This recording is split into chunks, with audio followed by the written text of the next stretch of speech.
Vou contar mais uma linda história a partir de agora. Só que eu quero fazer antes um pedido para você. Se inscreva no canal. É um gesto tão simples para você e tão significativo para o canal. Entra no canal, se inscreva, curta, põe o teu joinha, acione o sininho. Para nós isso é muito importante. O canal ganha força e muito mais histórias a serem contadas. Por favor, se inscreva no canal. Agora, prepara o coração, porque a história de hoje é linda.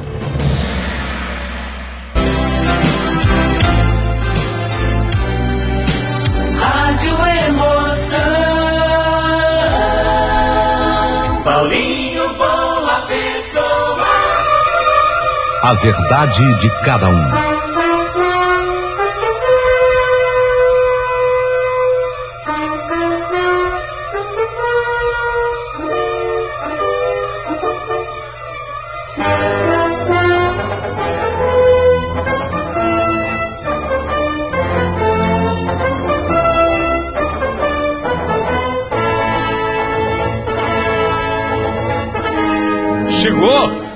Chegou a parte final da história.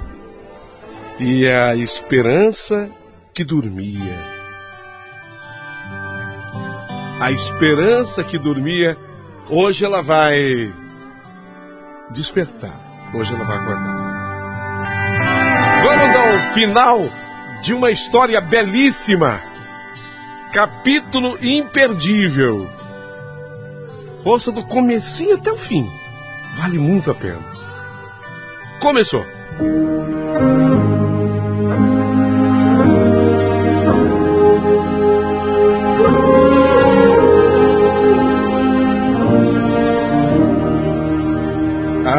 Nós seguimos todos juntos no mesmo carro.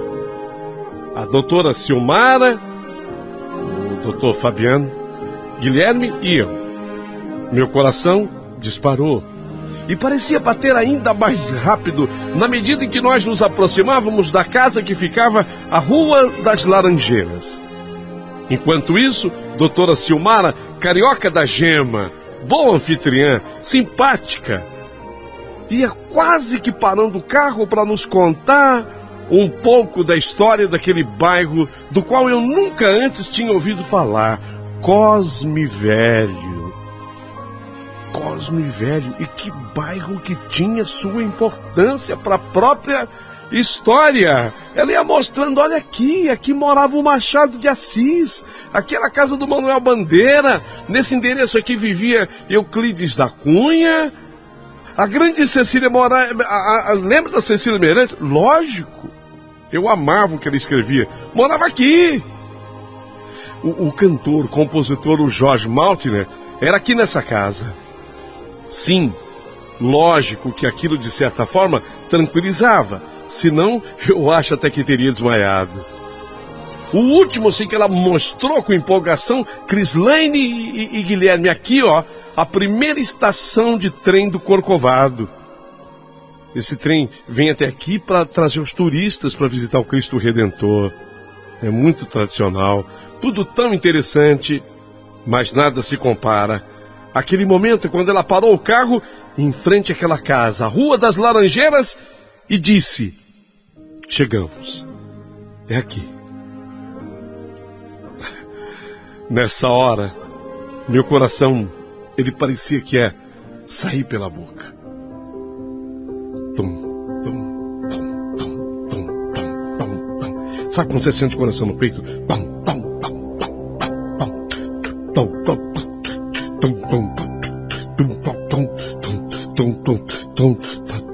tum, tum, tum, tum. De tanto que ele batia.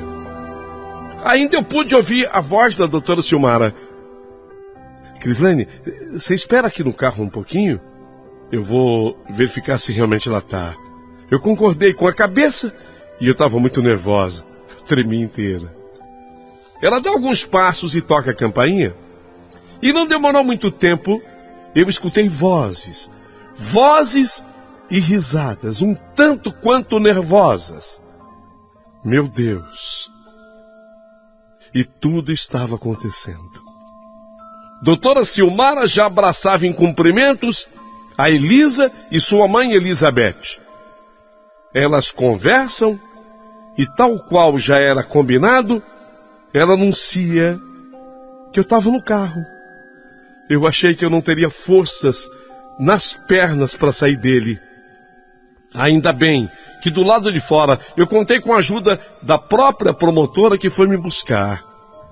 Finalmente, saí do carro, me coloquei de pé. E foi nesse momento que pela primeira vez eu olhei na direção de Elisa.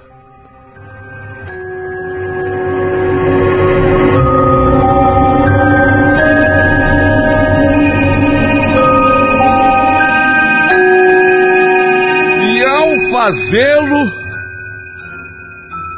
quando eu olhei na direção de Elisa, ao fazê-lo, sentia algo diferente. Sabe quando o seu corpo inteiro leva um choque?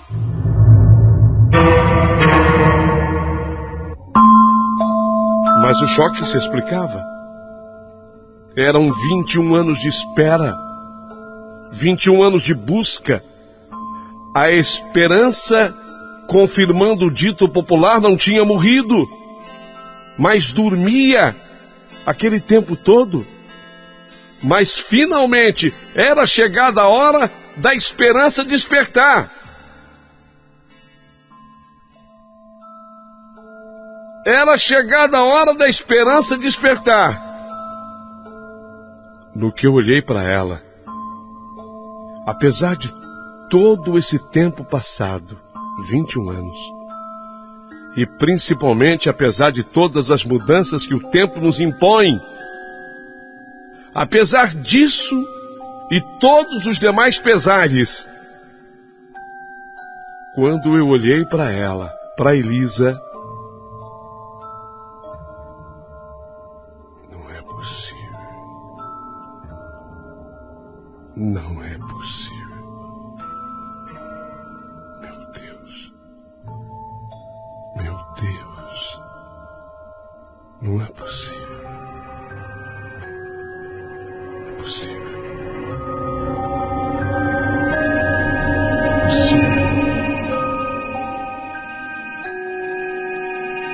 Eu nunca iria esquecer aquele rosto. Quantas vezes eu tinha desejado reencontrá-lo. E agora, num verdadeiro milagre da vida, o rosto estava ali, apenas alguns metros de mim. Fui tentando me controlar, mas para tudo há um limite. Eu perdi qualquer coisa que pudesse ser chamado de equilíbrio. Eu vinha sendo preparada pela doutora Silmara, pelo meu próprio companheiro Guilherme, para que eu tivesse controle nessa hora. Mas não deu. Não deu. Não deu. Sabe quando você olha para a pessoa e tem a mais absoluta certeza? É ela. É ela. É ela a pessoa mais buscada e desejada da sua vida. Não deu, eu gritei: Cristiane! Cristiane, minha irmã! Cristiane! Cristiane! Cristiane! Cristiane, minha irmã!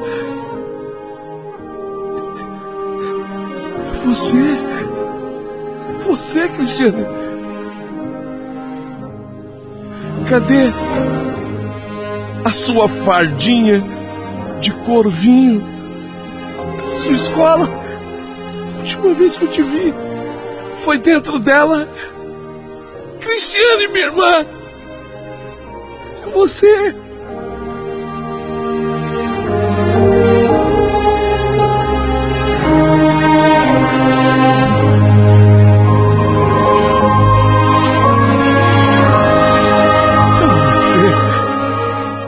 Ela me olha assustada.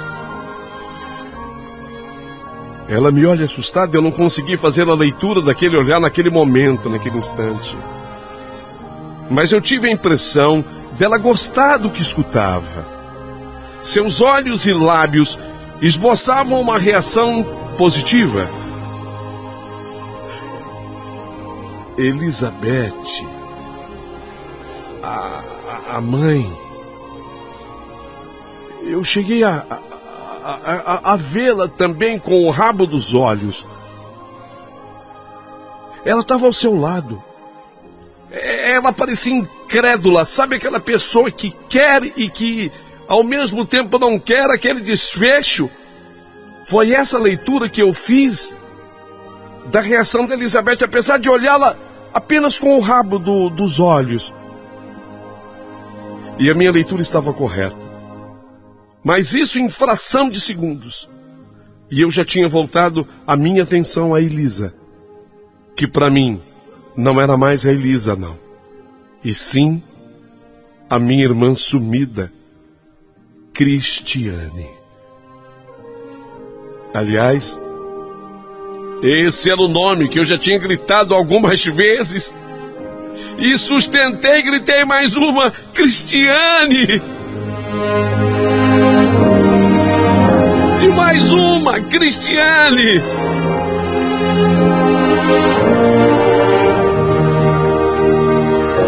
Só que nesse momento não apenas falei, dei passos corridos em direção a ela.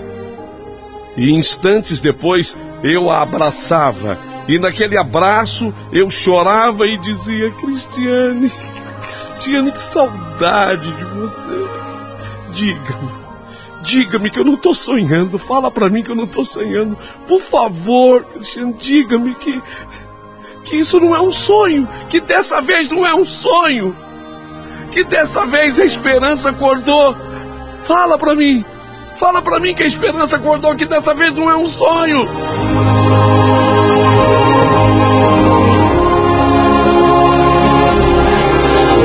Ela ainda se mantinha quieta. Ela ainda se mantinha calada. Mas quando eu repeti para ela dizer isso a mim, que eu não estava sonhando, pela primeira vez em 21 anos, eu voltei a ouvir aquela voz. Ela dirigiu a mim a sua palavra e disse: você não está sonhando. Você não está sonhando, Laine. Laine? Quando ela pronunciou Laine, lógico, como tinha que ser, soou mais do que familiar. Era o mesmo Laine. Era o mesmo que eu ouvia da minha irmãzinha caçula. Eu ainda a abraçava. E acho que foi o calor do nosso abraço, sentido novamente depois de 21 anos, que fez com que um outro milagre acontecesse. Pois que naquele instante, devido a tão forte emoção, a circulação sanguínea cerebral inventou novos caminhos. Ou quem sabe tenha recuperado o caminho original. E Cristiane, ela foi recuperando a sua memória. A memória dela foi voltando, sabe? Não caíram todos os arquivos de uma só vez, mas um a um. Eles foram voltando. E principalmente aquele em que ela tinha certeza de que nós éramos as irmãs amadas. Que eu era a Laine e ela a Cristiane. Nossa, houve muita lágrima, houve muita emoção durante o tempo que durou nosso abraço. E o impressionante foi quando ela viu os cabelos naturalmente vermelhos do Guilherme e ela exclamou: o Ruivinho! O Ruivinho! É o Ruivinho! Era assim que nós chamávamos o Guilherme quando nós éramos meninas. Ela nem gostava do Ruivinho. Ela sabia que o Ruivinho roubava a minha atenção em relação a ela. E eu confirmava com a cabeça, muito emocionada. Eu confirmava que era o Ruivinho. Todos estavam emocionados. Todos choravam. até pessoas menos prováveis para o choro, para uma emoção. A emoção desse momento, eu estou falando do doutor Fabiano. O promotor da nossa cidade, o doutor Fabiano. Até ele afastava uma lágrima com as costas das mãos. Entramos na casa e parece que nesse instante houve um hiato também na minha mente. E aquele espaço físico de entrar pelo portão e caminhar na pequena rampa com destino à porta de entrada da casa da Elizabeth, aquilo parecia ter se apagado. Só me lembro quando eu já estava lá dentro, sentada dentro da sala. E foi ali que, depois de muitos copos d'água bebidos, nós começamos a longa conversa. Eu era a própria gratidão em pessoa. Eu agradecia principalmente a Deus. Lógico, em primeiro lugar, Deus. Depois a doutora Silmara, seu companheiro também, o doutor Fabiano, o meu companheiro Guilherme. Mas principalmente eu me derramava em agradecimentos àquele anjo que era a Elizabeth.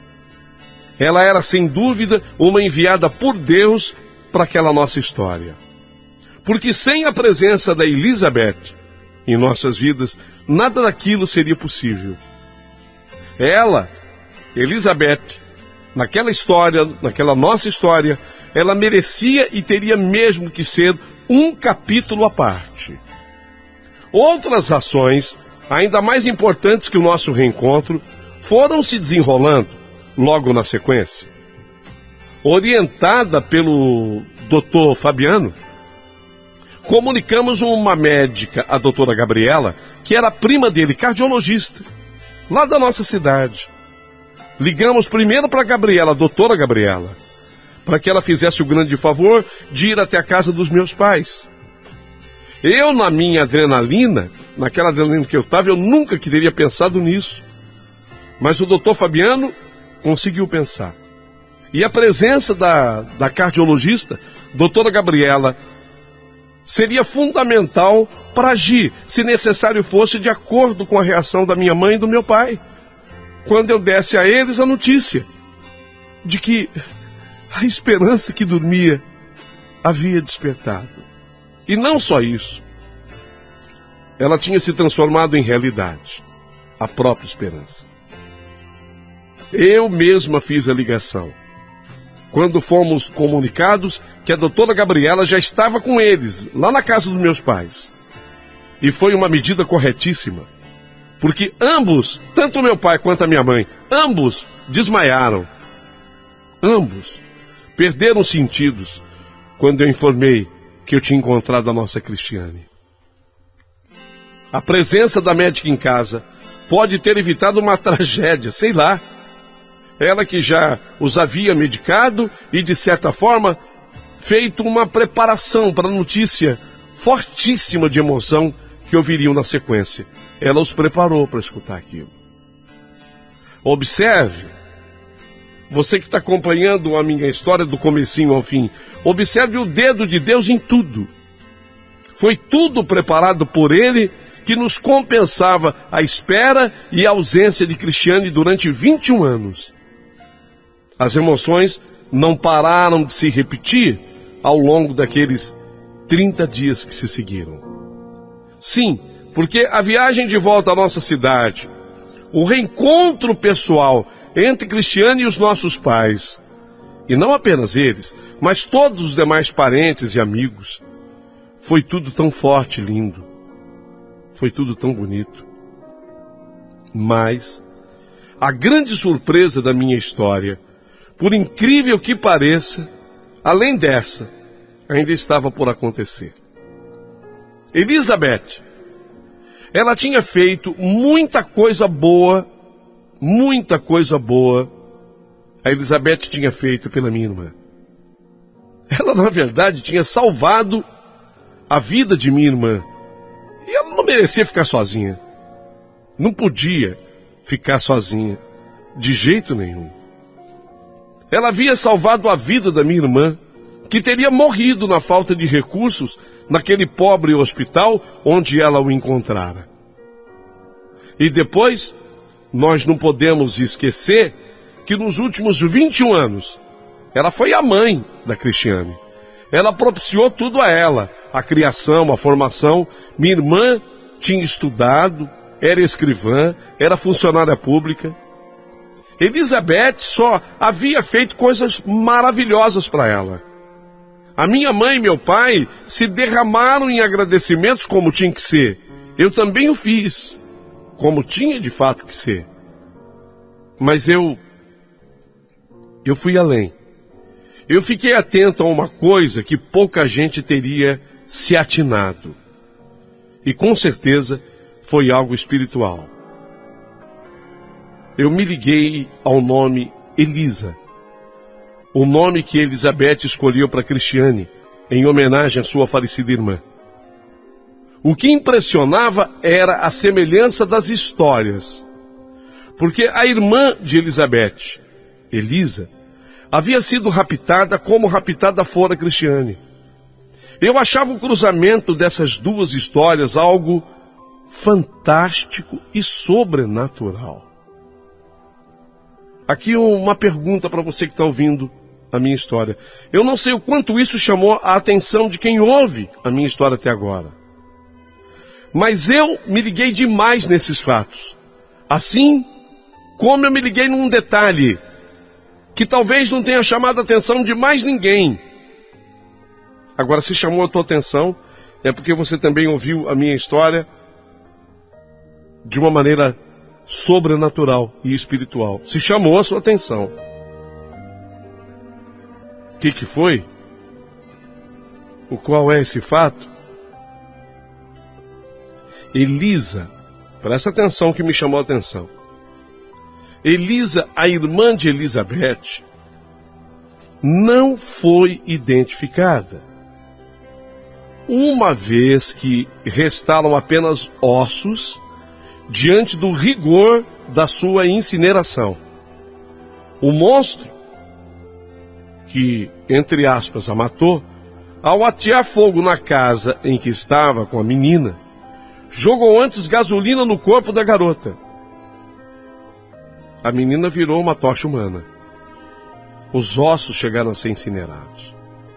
O caixão estava lacrado. O caixão da Elisa, irmã da Elizabeth, estava lacrado.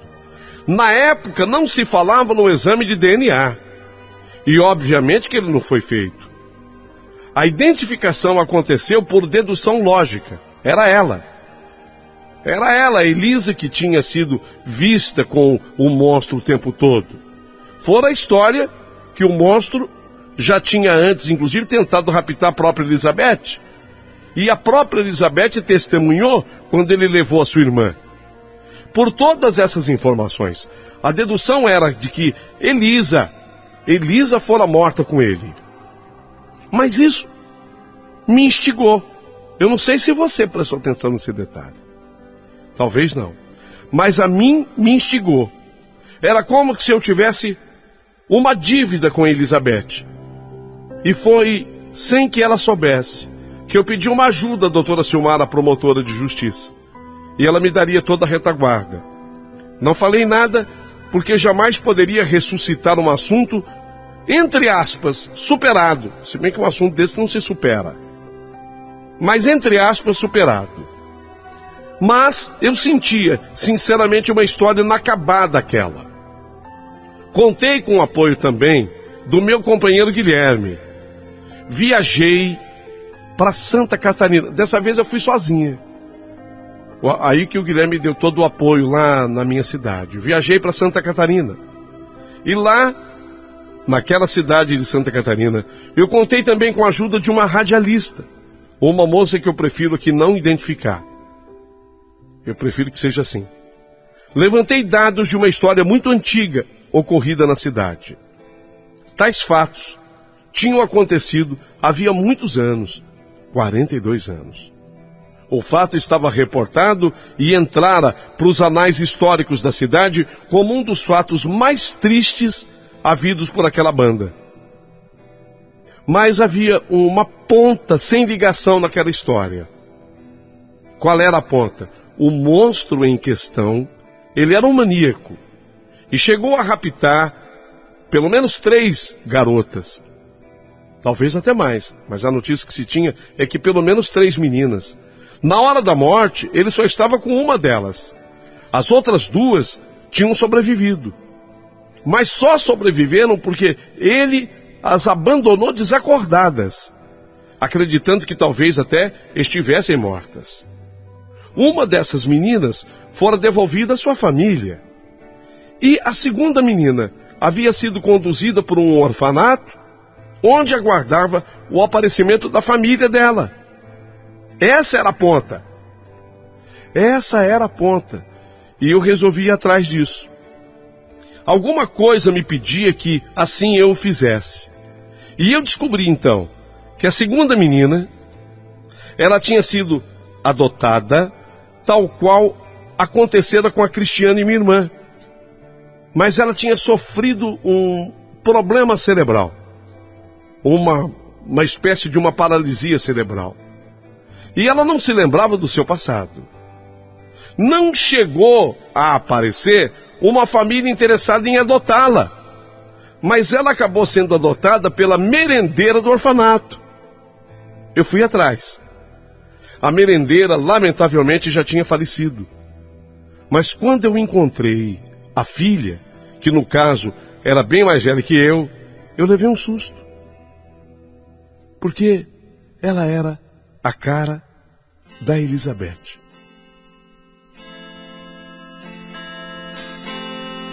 Ela era a cara da Elizabeth. Meu Deus, é muito parecida com a Elizabeth. Mas tão parecida que eu não tive dúvida. Elas eram irmãs. Fiz todos os contatos, contando sempre com a ajuda da doutora Silmara. E agora sim, o exame de DNA, que a tudo comprovou, veio confirmar. Apenas a lamentar um acontecimento. Elisa. Era ela.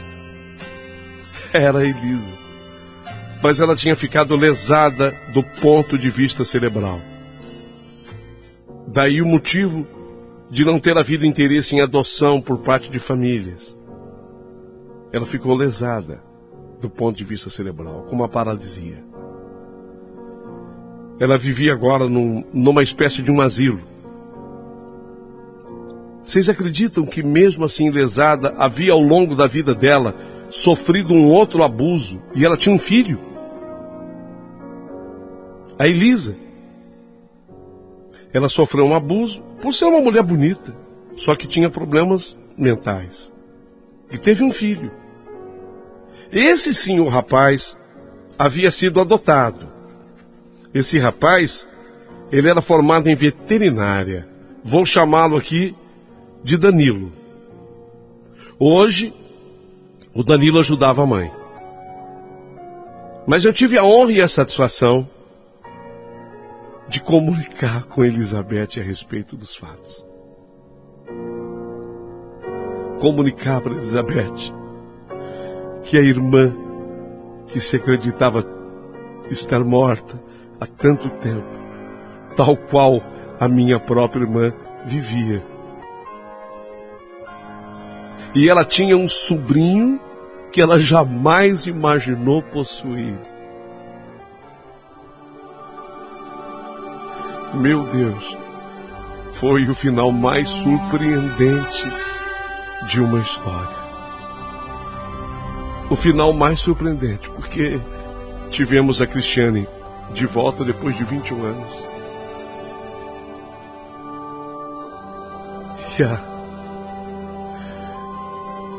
E a minha querida Elizabeth teve a irmã de volta depois de 43 anos. A lamentar o problema mental que tem a Elisa. A compensar o sobrinho espetacular que é o Danilo, veterinário. Que se tornou muito muito querido e amigo da tia. E eles têm uma convivência para lá de ótima. Para lá de ótima. Por isso que quando eu comecei a escrever essa carta para você, meu querido e distinto amigo Paulinho Boa Pessoa, eu falei, olha, é um livro. É um livro. Eu tinha certeza que você teria necessidade de dividir em capítulos. Aliás, eu fiz isso por você. Eu dividi em 4 capítulos. Porque eu não gostaria que nenhum desses detalhes fossem omitidos. Em verdade, eu já omiti muitos detalhes. Porque se eu fosse escrever absolutamente tudo, teria havido ainda mais páginas, teria havido ainda mais capítulos. Porque as histórias, elas são assim, elas são longas e reais. E elas precisam ser contadas em toto, inteiras.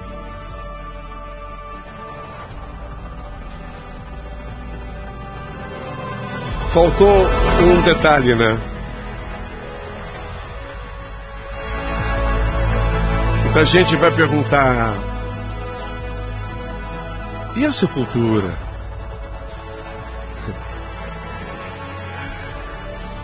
A sepultura, ela existiu até a data do reencontro com a minha querida irmã Cristiane.